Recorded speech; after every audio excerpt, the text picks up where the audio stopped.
Naguhulog ka naman sa MP2 buwan-buwan, umaasa sa dividend at iniisip na okay na to, lalaki rin to paglipas ng panahon. Pero pagtingin mo sa account mo, bakit parang ang bagal? Akala mo normal lang. Akala mo ganito talaga. Ang totoo, may mali sa sistema mo, hindi sa MP2. Hindi ang interest rate ang problema mo. Ang problema ay ang strategy mo. May 5 dahilan kung bakit pagong ang paglago ng pera ng karamihan sa MP2.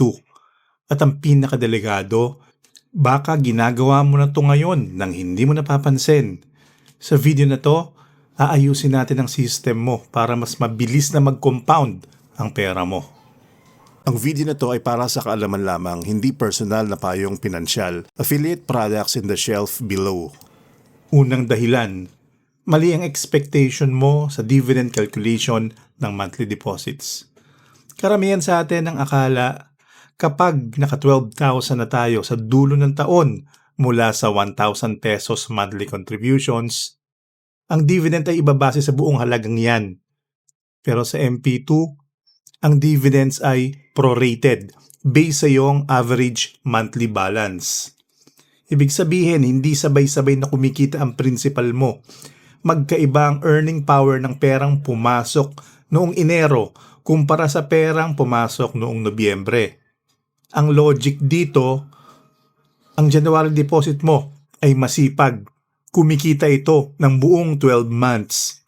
Ang June deposit mo ay kalahating taon lang ang itinatakbo.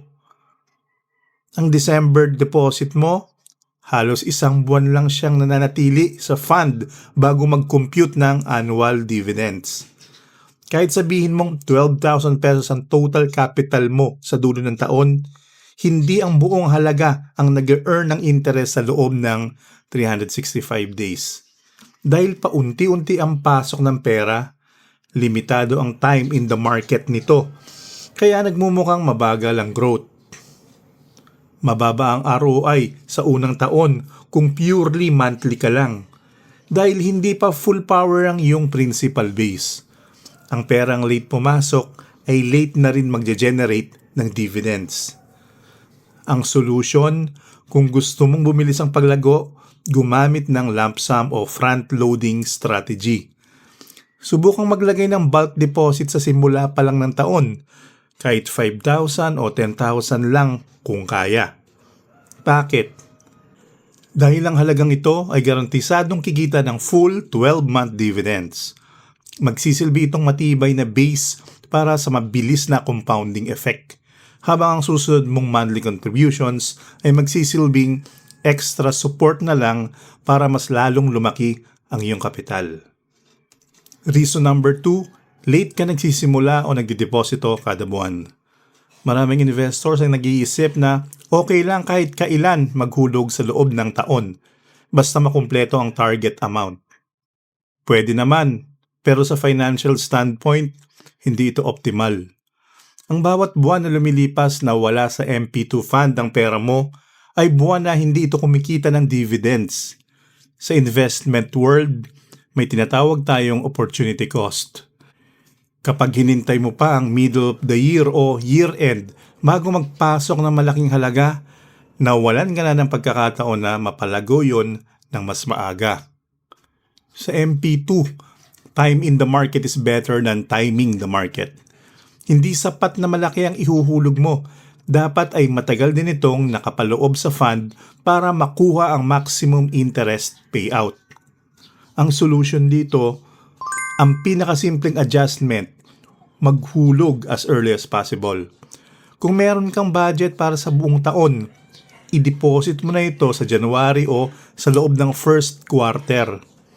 Kapag maaga mong naipasok ang kapital, mas mahaba ang holding period nito na magre-resulta sa mas mataas na dividend income sa dulo ng taon. Huwag mo hayaang matulog ang pera mo sa regular savings account.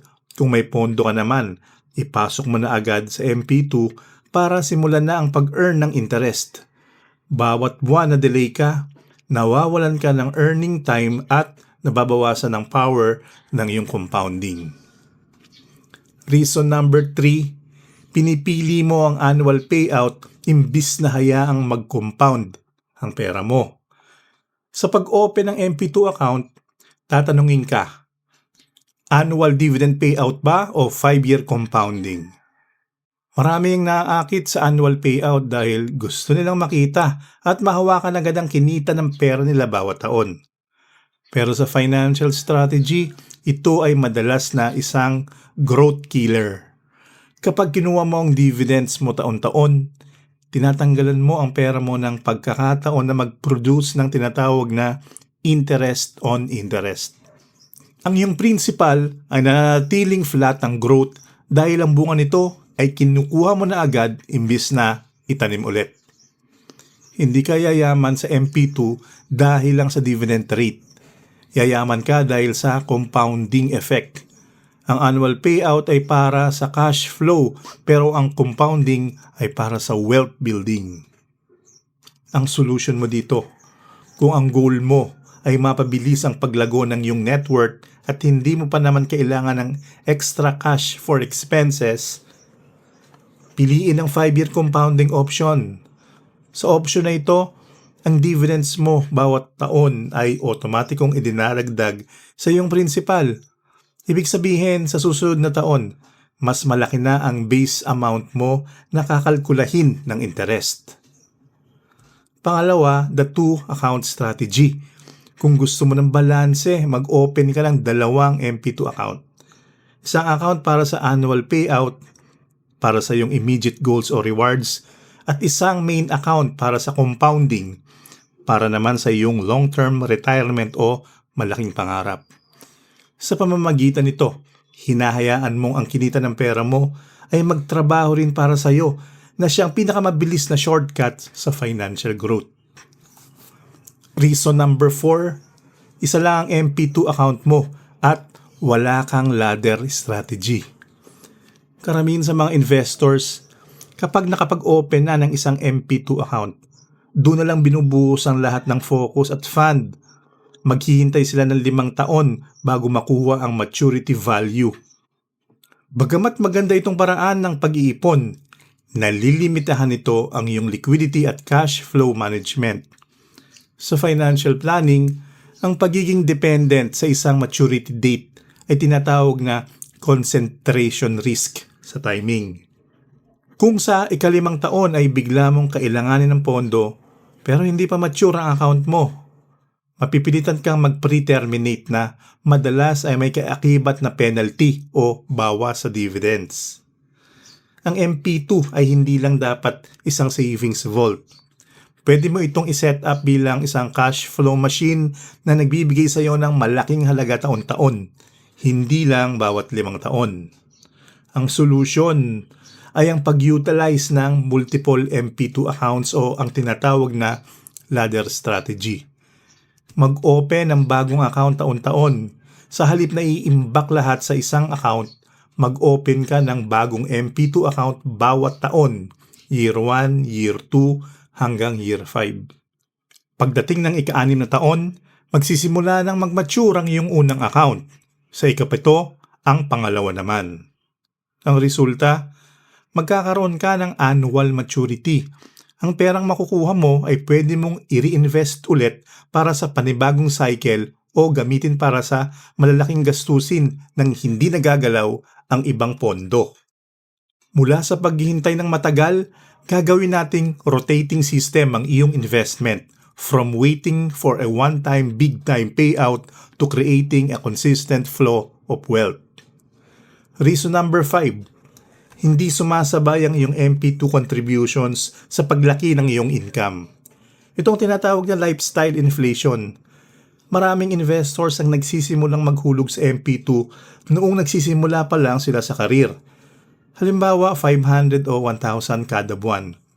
Pero makalipas ang ilang taon, kahit na na-promote na o tumaas na ang sahod, na tiling static o hindi nagbabago ang kanilang hulog. Ang problema, habang tumataas ang kita, madalas ay sumasabay din ang gastos. Napupunta ang extra income sa mas mahal na lifestyle, bagong gadgets, madalas na dining outs o subscription services. Sa financial terms, Hindi nag-expand ang iyong investable income dahil kinakain ito ng iyong expenses. Hindi sapat na consistent ka lang maghulog. Kung ang income mo ay lumalaki pero ang investment mo ay hindi, bumababa ang iyong savings rate at nasasayang ang pagkakataong mapabilis ang iyong financial freedom.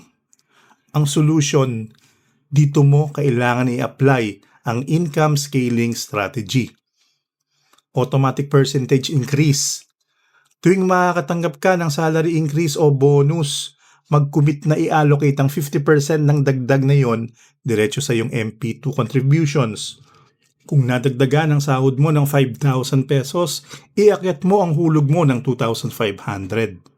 Pangalawa, upgrade your system. Huwag hayaang masanay ang lifestyle mo sa mas mataas na budget nang hindi mo muna binabayaran ng iyong future self. Pangatlo, review annually. Gawin mong habit na i-review ang iyong financial capacity bawat taon. Kung tumaas ang iyong purchasing power, dapat mag-reflect din ito sa laki ng iyong principal base sa MP2. Tandaan, ang tunay na pagyaman ay wala sa laki ng kinikita, kundi sa bilis ng paglaki ng iyong assets kumpara sa iyong lifestyle.